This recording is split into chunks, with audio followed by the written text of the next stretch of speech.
अस्सलाम वालेकुम everyone, welcome back to my channel and to a very new video. So ये ईद के 2 दिन के पहले का वीडियो क्लिप है और यहाँ पर इस व्लॉग में ना आज हम अपने ईद की सारी प्रिपरेशन जो हमने की थी वो ही यहाँ पर आज मैं दिखाने वाली हूँ। सो 2 दिन पहले से हमारी जो तैयारी है ना वो शुरू हो चुकी थी। अब कई घरों में डिपेंड्स कि कुछ लोग और भी ज़्यादा जल्दी स्टार्ट कर देते हैं कुकिंग वगैरह से लेके जो भी हमने ईद के दिन पकाना होता है और डेकोरेशन या फिर साफ़ सफाई करनी होती है, तो सबके घर का अलग सिस्टम होता है। अच्छा, यहाँ पर हम लोग ज़्यादा कुछ सफाई वगैरह नहीं करेंगे क्योंकि रमज़ान से पहले अम्मी ने अच्छे से डीप क्लीनिंग करवाई और वैसे भी रेगुलर बेसिस पे हम रोज़ डस्टिंग करवाते हैं।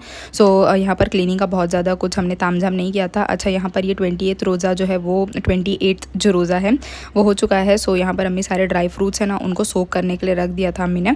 और उसके बाद है ना जब इफ्तारी हो गई थी और हमने डिनर वगैरह कर लिया था, उसके बाद हम यहाँ पर सारे जो ड्राई फ्रूट्स हैं ना उनको पील ऑफ करेंगे एंड देन फिर उनको कट करेंगे। अच्छा, कुछ लोग उसको बिना सोक किए या फिर ऐसे ही कट कर लेते हैं, बट कई सालों से या फिर मैं बचपन से ऐसे देख रही हूँ कि अम्मी इनको सोक करते हैं और उसके बाद फिर इनको पील ऑफ करके एंड देन हम इसे कट करते हैं ताकि इनके शेप्स है ना काफ़ी अच्छे प्रिसाइजली कट हो, वरना जब इनको बिना सोक के कट करो ना तो इनके चूरे बनने लगते हैं। अच्छा, यहाँ पर है ना बाकी चीज़ें तो अच्छे से पील हो गई थी, लेकिन जो बादाम है उसको पील करने में बहुत ज़्यादा टाइम लगता है।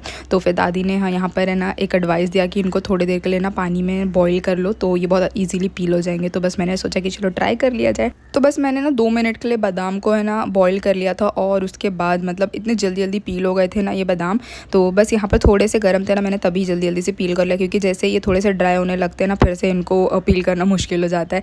तो बस यहाँ पर अम्मी, दादी, मैं, हम तीनों लगे हुए इनको सबको चॉप वगैरह करने में और इसके बाद जल्दी हो गया था हमारा काम क्योंकि 3 लोग लगे हुए थे इसके पीछे।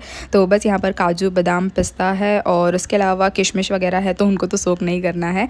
तो बस ये तीनों चीज़ें कट हो चुकी है और अब जल्दी से ना यहाँ पर डाइनिंग टेबल की हम सफाई करते हैं क्योंकि हमें इनको ना ड्राई करने के लिए भी रखना है क्योंकि इनको सोक करके रखा हुआ था और इसको डायरेक्टली हम ऐसे ही कंटेनर में ऐसे स्टोर कर लेंगे तो इसमें से स्मेल आने लगती है और बहुत सॉगी सा भी हो जाता है ये। तो हम जब इसको शीर खुरमा में डालेंगे ना बहुत सॉगी सा इसका फ्लेवर आएगा। थोड़ा सा हमें इसे हार्ड करना है। सो हम डाइनिंग टेबल पे इस तरीके से ना कॉटन का ये जो क्लॉथ है वो यूज़ करेंगे और हमने सारे ड्राई फ्रूट्स को इस तरीके से बिछा लिया है और ये बस हम रात भर रखेंगे इसको और ये सुबह सहरी के वक्त तक है ना बिल्कुल अच्छे से ड्राई अप हो जाएगा। फिर उसको अम्मी जो है वो एयर टाइट कंटेनर में डाल के स्टोर कर लेंगे। अच्छा, तो यहाँ पर ये हो रहा है तब तक हम यहाँ पर जो सेवइयाँ हैं ना उनको रोस्ट कर लेते हैं। तो अम्मी ये जो है सेवइयाँ लेकर आ चुके थे और वैसे तो बोलते हैं कि ये रोस्टेड सेवइयाँ होती है, बट स्टिल अम्मी को इन पे यकीन नहीं होता है तो अम्मी घर में ही इनको हर साल मतलब हम हमेशा रोस्ट करते ही हैं घर में और इनको हम ड्राई रोस्ट ही करते हैं। हालांकि जो ड्राई फ्रूट्स हैं ना उनको अम्मी घी में रोस्ट करते हैं लेकिन सेवइयों को हम ड्राई रोस्ट करके रख लेते हैं। सो बस यहाँ पर ये जो सारी सेवइयाँ हम सभी को रोस्ट करेंगे लेकिन हम यूज़ सभी को नहीं करने वाले हैं ऑब्वियसली क्योंकि काफ़ी ज़्यादा क्वान्टिटी में अम्मी लेकर आ गए थे और फिर इनको एक बार रोस्ट करके रख देते हैं। फिर पूरा साल हम इनको कभी भी इस्तेमाल कर सकते हैं, फ्रिज में स्टोर करके रख दीजिए और जब भी हमारा मन करता है कुछ सेवइयाँ वगैरह बनाने का तो हम इसको ईजिली यूज़ कर सकते हैं बिना रोस्ट वगैरह किए।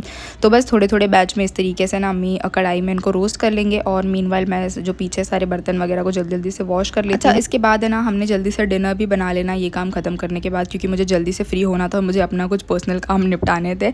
अच्छा, यहाँ पर ना सेवइयों को बहुत ज़्यादा देर तक अम्मी ने नहीं रोस्ट किया, बस स्लाइटली जैसे इनका कलर चेंज होगा ना तो बस हमने निकाल लेना है और ठंडा करने के बाद इसको हम स्टोर कर देंगे। और जब भी सेवइयों को रोस्ट किया जाता है या फिर जब हम उसको कुक भी करते हैं ना तो पूरा किचन और गैस स्टोव की इतनी बुरी तरीके से हाल हो जाता है ना, हर जगह सेवइयाँ होती है और मुझे मतलब बहुत ज़्यादा बुरा लगता है क्योंकि मुझे गंदा स्पेस बिल्कुल नहीं पसंद है।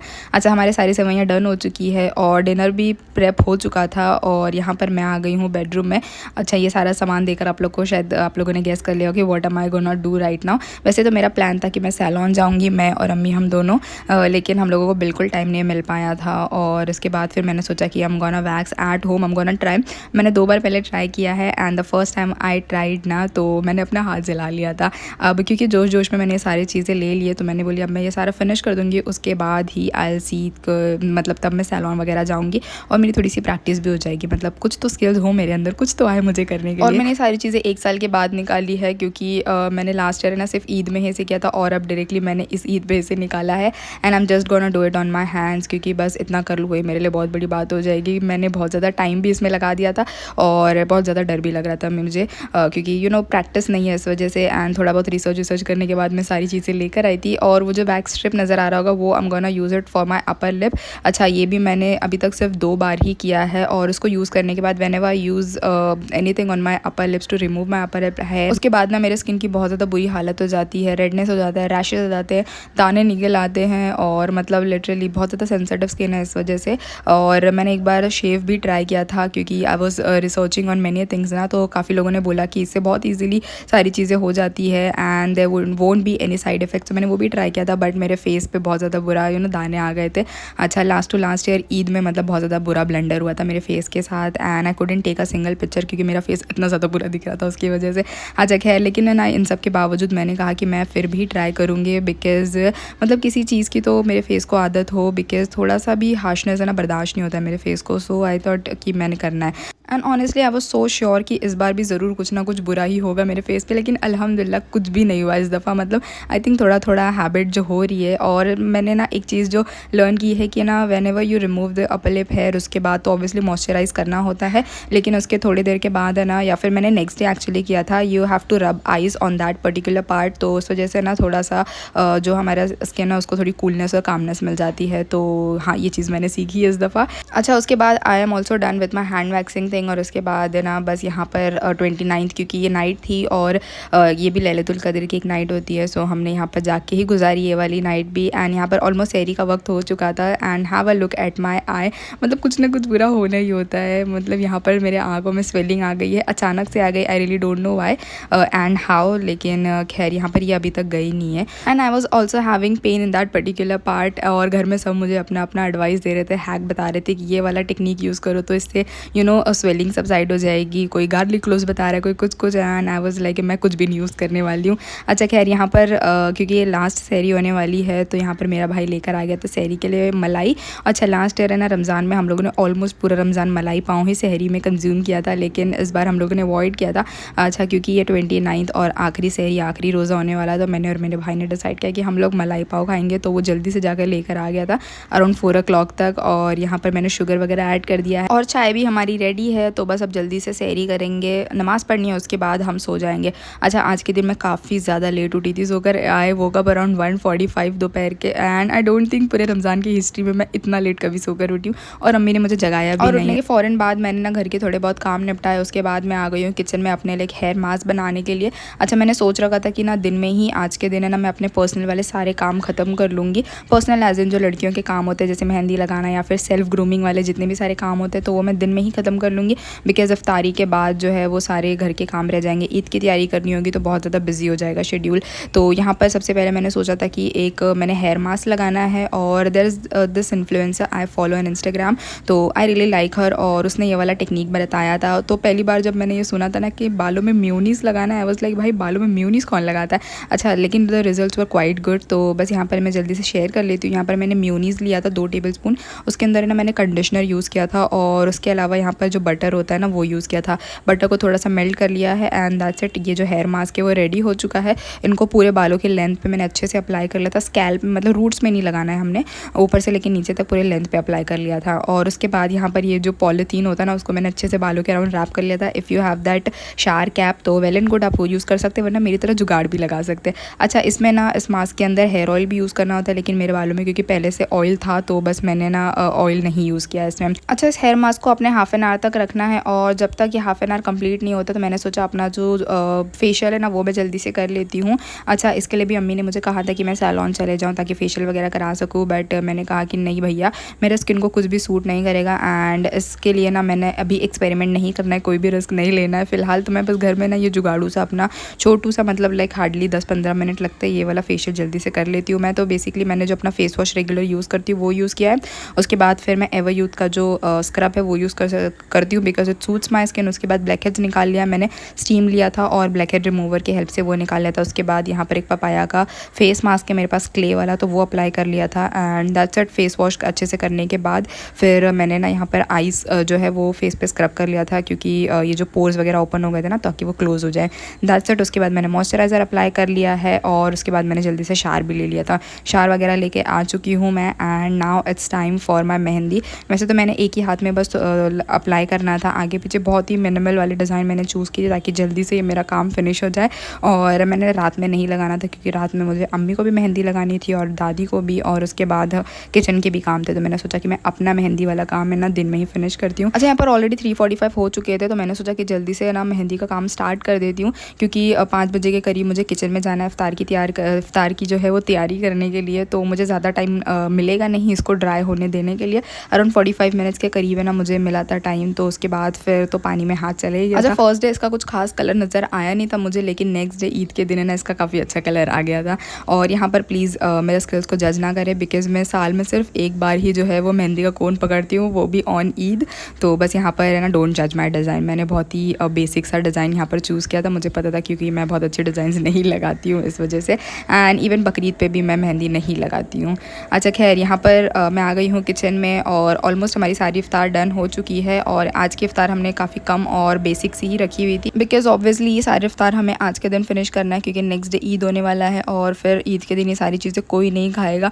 जो भी हम कुकिंग वगैरह करेंगे, खाने जो बनेंगे सब वही खाएंगे, शीर खुरमा खाएंगे, तो ये सारी चीज़ें वेस्ट ना हो, इसलिए मैंने बहुत ही कम क्वांटिटी में चीज़ें बनाई थी। मैंने चीज़ बॉल्स वगैरह बना लिया था और उसके बाद फ्राइड चिकन जो होता है ना, चिकन टेंडर, वो बना लिया था बस। तो उसके अलावा पकोड़े वगैरह थे, मंचूरियन था, एंड दैट्स इट। इफ्तार हमारी ऑलमोस्ट रेडी हो चुकी है। और यहाँ पर है ना जो हमारा जो पतीला या फिर जो कढ़ाई है ना वो खाली हुई, तो यहाँ पर अम्मी ने ना प्याज को कट करके रखा था, तो अम्मी ने कहा था कि हम अनियंस को भी ब्राउन कर लेते हैं, ताकि हम है ना नेक्स्ट इसको जब मटन करी बनाने वाले हम, तो उसमें हम इसको यूज़ कर लेंगे और हमारा टाइम सेव अप हो जाएगा। तो खैर यहाँ पर अनियंस अच्छे से लाइट ब्राउन हो चुके हैं, तो बस इनको मैंने निकाल लिया है और ये ठंडे हो जाएंगे।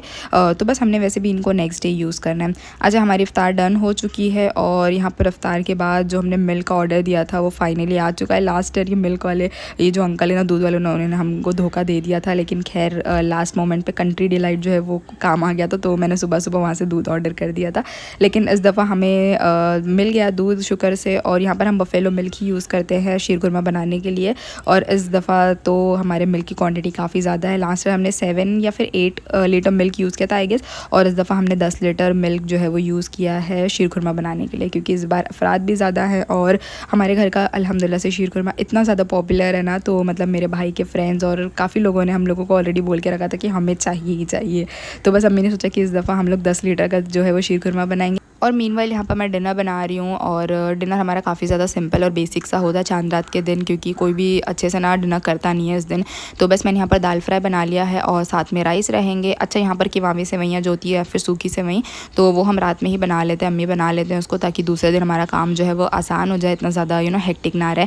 तो यहाँ पर किवामी सेवइयाँ बनाने के लिए ना सबसे पहले अम्मी चाशनी बनाते हैं। तो यहाँ पर कढ़ाई में पानी रख लिया है, तो पानी जैसे ही थोड़ा सा बॉयल होने लगेगा, इसके अंदर ऐड कर दिया ढेर सारा शुगर। और यहाँ पर मीनवाइल जो ड्राई फ्रूट्स हमने कट करके रखा था ना, तो उनको घी में रोस्ट कर लेना है मैंने, और हाफ़ हम किवामी सेवइयाँ में यूज़ करेंगे और हाफ़ जो है वो शीर खुरमा में यूज़ कर लेंगे।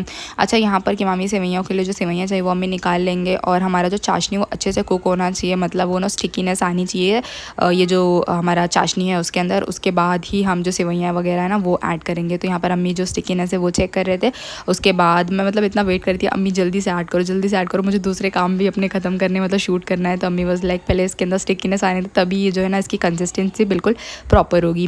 अच्छा, यहाँ पर सेवइयों को अम्मी ने ऐड कर दिया है, और उसके बाद है ना यहाँ पर थोड़ा सा दोबारा से ऐड कर दिया था, क्योंकि चाशनी थोड़ी सी ज़्यादा थी, और इसको हमने थोड़ा सा कुक होने देना है। जैसे सेवइयाँ ऐड करेंगे ना, थोड़ा अपने फ्लेम जो है उसका मीडियम कर लेना है। उसके बाद यहाँ पर अम्मी ने इलायची पाउडर ऐड कर दिया है, उसको 5 to 7 मिनट्स कुक करेंगे। और अब बारी आती है मेन इंग्रेडिएंट की, जिससे किवामी सेवइयों में फ्लेवर आएगा, वो है खोया या फिर मावा।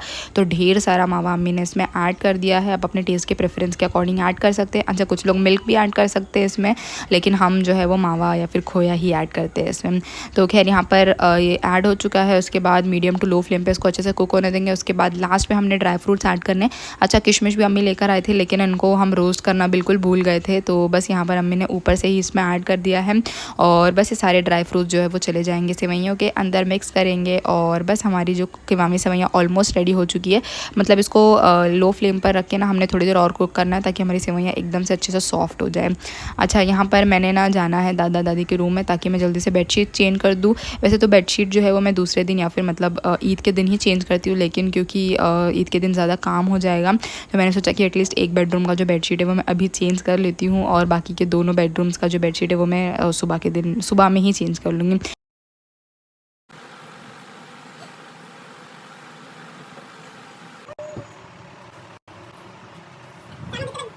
और फिर मैं दोबारा से चली गई हूँ किचन में, और यहाँ पर अम्मी ने मुझे बुलाया ताकि मैं किवामी सेवइयों को टेस्ट कर सकूँ, इसमें शुगर वगैरह प्रॉपर है या नहीं।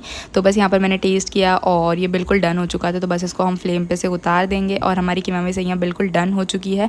तो एक काम तो जो है वो ख़त्म होता है। और फिर इसके बाद आता है सबसे ज़्यादा टाइम कंज्यूमिंग वाला काम, जो कि है मिल्क को कुक करना। तो अम्मी जो है वो हर साल इसी तरीके से जो है शीर खुरमा बनाते हैं कि हम है ना दूध को रात में ही पकने के लिए रख देते हैं और इतना ज़्यादा इसे कुक करते हैं ना, मतलब 3 से 4 घंटा, 4 घंटे नहीं एटलीस्ट 3 घंटे तक, 2.5-3 घंटे तक आराम से मिल्क जो है वो कुक होता है। और इतना ज़्यादा इसको कुक करते हैं ना, मतलब इसकी क्वान्टिटी 1/3 क्वान्टिटी रिड्यूस हो जाती है और मिल्क में ना रेडनेस आने लग जाती है। इतना ज़्यादा इसको कुक करते हैं एंड इसलिए सबको है ना हमारे घर की सेवइयाँ इतना ज़्यादा पसंद आती है, यानी कि शीर खुरमा।